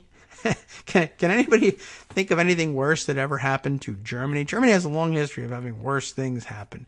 But apparently, being a hardcore racist and white supremacist, that sounds like the worst thing she can think of. She might not be thinking very hard. I don't know. All right, let's see. We've got some time to move on to a couple other stories, and I guess open question where we want to go with this one. Let's see. I want to scroll on down. I mean, there's so much happening on the legal front, but none of it will be resolved over the weekend with respect to subpoenas being denied and testimony not being offered up. But I don't think anything's going to change over the weekend. Lots of speculation. It's, again, gratifying to see people rediscover inherent contempt as a possible remedy. But that, too, unlikely to happen over the weekend. And so I don't feel compelled to discuss that at this point. Let's see if there are other things. I mentioned yesterday, and I provided the link along with it, but I finally I didn't find before the show ended the tweets I was looking for to read to you about Bridget Kelly commenting on her sentencing to 13 months in prison in the Chris Christie Bridgegate saga. But I found the actual comments from Matt Katz, who is a reporter for WNYC and NPR radio, and quoting Bridget Kelly after being resentenced, it says here, to 13 months in prison, pins Bridgegate on Chris Christie. She calls him a coward and says, I was silenced and I was intimidated. I remain as steadfast for the truth as the day all this began, which I don't know about whether I believe or not, but she goes on to say some interesting things.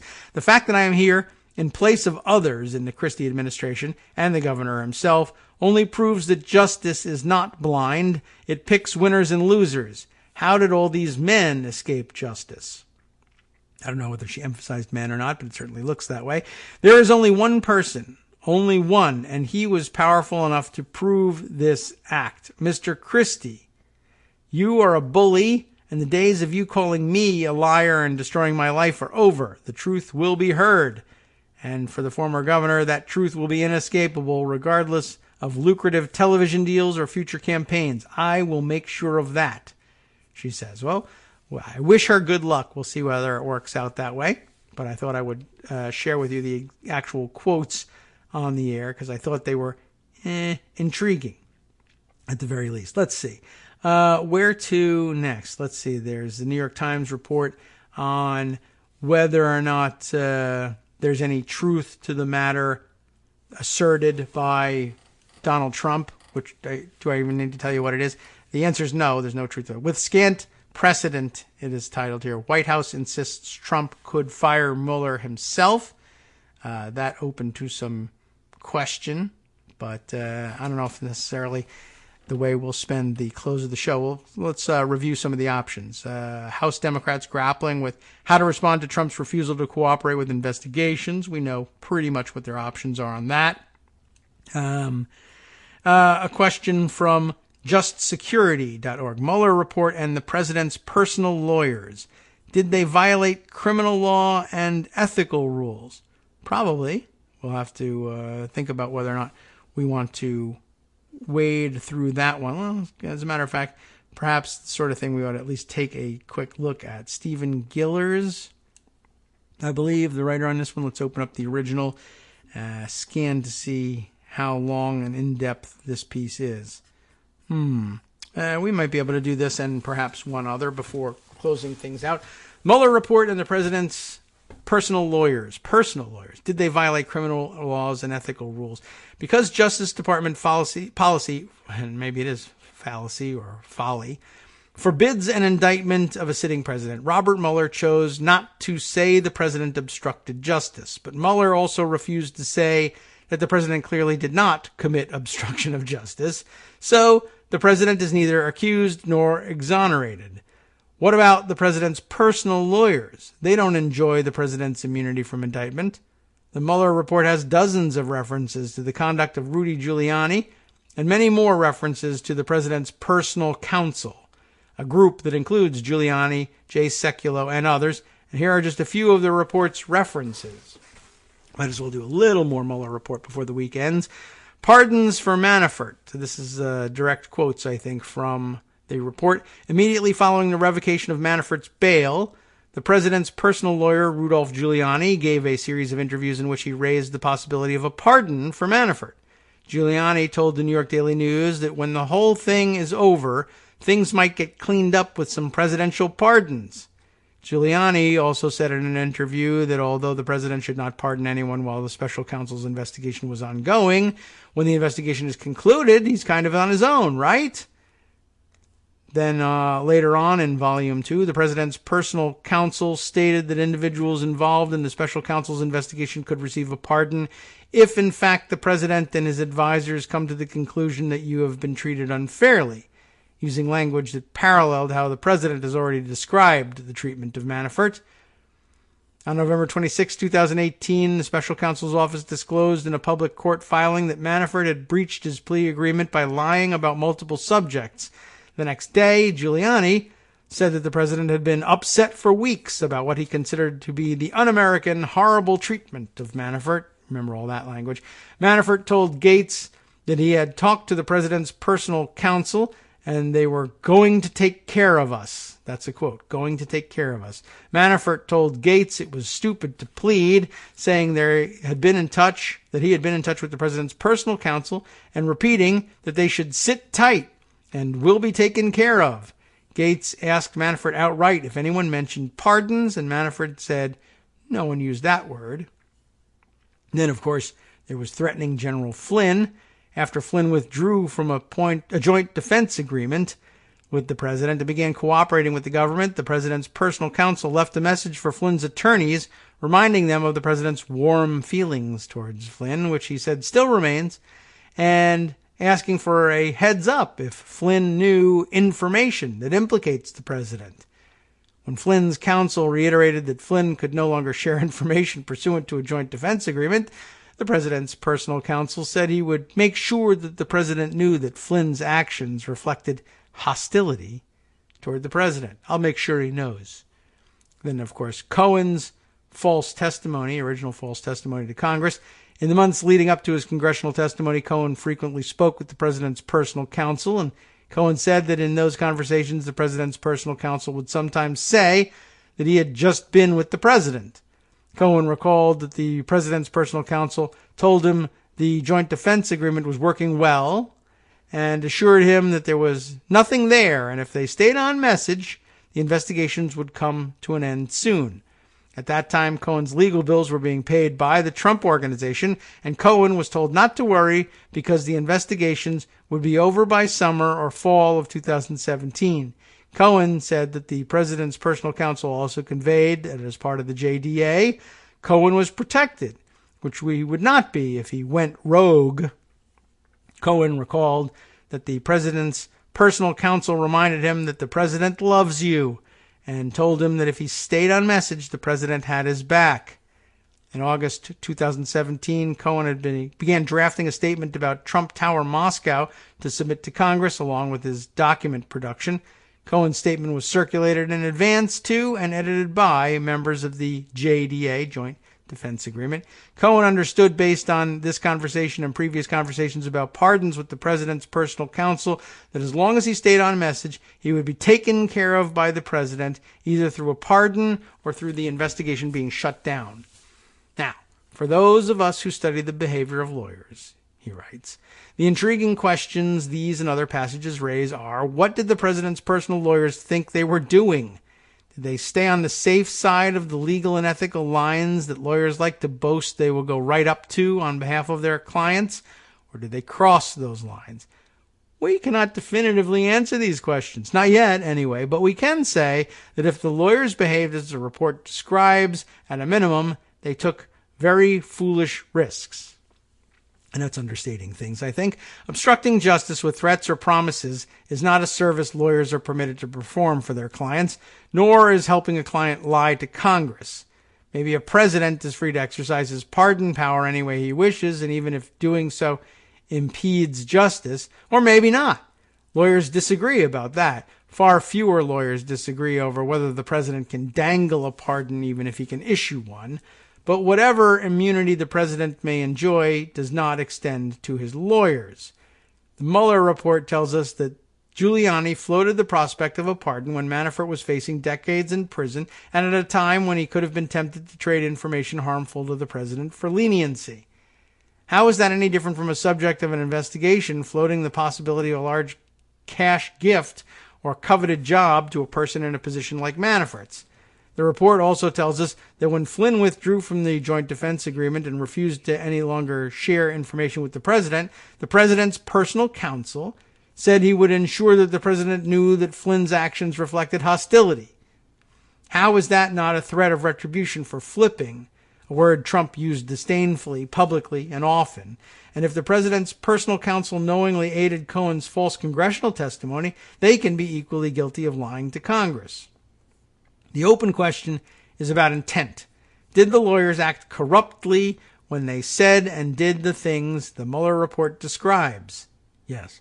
Perhaps the broadest of the obstruction provisions is Section 1512C2, which makes it a crime if a person corruptly obstructs, influences, or impedes any official proceeding or attempts to do so. A grand jury, a court, and a congressional hearing are official proceedings, and courts define corruptly broadly. And they use in this, I guess, U.S. v. Gordon, 10th Circuit decision in 2013, which the Mueller report cites and says a person acts corruptly if he acts, quote, knowingly and dishonestly with the specific intent to subvert, impede, or obstruct an official proceeding. Conduct that obstructs justice can also run afoul of lawyer ethics rules. In New York, for example, where some of the president's lawyers are admitted, it is a violation to engage in conduct that is prejudicial to the administration of justice. That's Rule 84D. also in the rules of other U.S. jurisdictions, similarly. Justice is what Mueller was administering through grand jury and court proceedings. Obstructing justice, of course, is prejudicial to the administration of justice. It's also a violation of New York rules for a lawyer to engage in conduct that adversely affects on his or her fitness, on his or her fitness, according to Rule 84H. The report's findings show possible violations of both rules. Pardons are no defense to bar professional discipline. Maybe on one or more of the Mueller report's redactions refer to ongoing investigations of one or more of the president's lawyers. Maybe the lawyers are now the subjects of investigations by state disciplinary bodies. And even if not, the lawyers flirted with a risk of legal and ethical sanctions. They did not owe it to their client to do so. So another interesting point to ponder before heading off into the weekend. Let's see. There were a few other of these what you might have missed in the Mueller report discussions, but I think, well, one, we just did one of those. And two, I'm not certain that they're all things that we actually did miss. And let's see. This is an intriguing possibility, too. Not something we're going to be able to finish up before signing off for the day, but perhaps we'll take a look at the New Republic's piece here just to tease you with it and maybe assign it to you for reading over the weekend. But as Steny Hoyer had corrected course a little bit over the past couple of days, still no real serious solid indication necessarily from the Democratic leadership of exactly where all this is going to go and what they are open to and what they're not. And I don't know how much of it is hiding the ball. But Alex Perrine put together this piece for the New Republic. Democrats are hoping you don't understand what, quote, impeachment entails. Focusing on how it would, quote, fail in the Senate is a handy way to duck responsibility for a full investigation into the Trump administration. Not a particularly persuasive one for me, but as we've mentioned, it's working for a lot of people and in different ways for a lot of people. And this is an interesting investigation into that. And I'm intrigued by the formulation of the headline, mostly because I always felt particularly, or for example, in our discussion of filibuster reform and in a number of other areas where I've done, I guess, what amounts to not lobbying work, but consulting with people about campaigns they're running to try and, to either on behalf of particular legislation or whatever, or reforms that we were trying to pass. It's a favorite game of legislators to assume that the people talking to them, particularly if they're not lobbyists, don't know what they're talking about. And that it's pretty easy. One of their favorite tactics is to befuddle you by either telling you something that just plain isn't true, or telling you that it's just too complicated to explain, or whatever, or just shading things a little bit by misusing terminology along the way. And it was very frequently the case in the filibuster reform efforts. That's just not the way it works, and you need 2/3 in order to change the rules, or you need 60 votes to pass everything. Well, not exactly the case, and not helpful in trying to parse very important procedural issues in a procedural gray area. So I'm not surprised. I wouldn't be surprised if this came up again in this sense. And of course, it's difficult material and not something that most people are familiar with. And when members of Congress, particularly long-standing members of Congress, tell you it just doesn't work that way and you don't understand, there's a tendency to buy into that. But I've run into too many situations where longtime members of Congress either didn't understand it themselves or just were banking on the hope that you didn't understand it and really had, who are you to ever have it? Does anybody really think you'll have a chance to just read, say, some CRS documents and come to understand them? It's a long shot. But unfortunately, they know that these lobbying battles are asymmetrical, and just having a suit and tie on and being a member of Congress is enough to intimidate most people. So I recommend that you take a look at this Alex Perrine piece. I'm probably going to read it as soon as I get off the air just to be sure about what's in it. But you can take the weekend to do it. And to tell you what, you don't even have to start now, because next, right here on Netroots Radio, Justice Putnam starts the West Coast Cookbook and Speakeasy. Let me start telling you what will be on now so that we can get a couple more of these stories in better than usual. Let's see, starting things off. Trump doesn't know it, but his criticism of McGahn is risky. Let's find out why. And then on the rest of the menu, the Interior Department abruptly paused its offshore drilling plans following major legal setbacks. You're really good at getting stuff done, Dotard. And a rancorous bipartisan uproar. There's the bipartisanship we were looking for. Beaches. Trump and Stephen Miller want to grant the administration sweeping authority, believe it or not, to go around the courts and deport people even faster. And Twitter said it can't get rid of Nazis because too many Republicans, you remember this story, we talked about it, will get caught up in the ban. There's more, and I'll try to fit that in after this. Hang on. From Daily Kos Radio on netrootsradio.com. You have been listening to the Kagro in the Morning Show with David Waldman. Gerrymandering in Michigan is on the table. U.S. judges ordering Michigan to revamp nearly 36 Republican-drawn districts in an illegal gerrymandering case. And Moroccan police used water cannons to disperse a protest by thousands of young teachers in the capital of Rabat. International news always in focus on the West Coast Cookbook and Speakeasy next.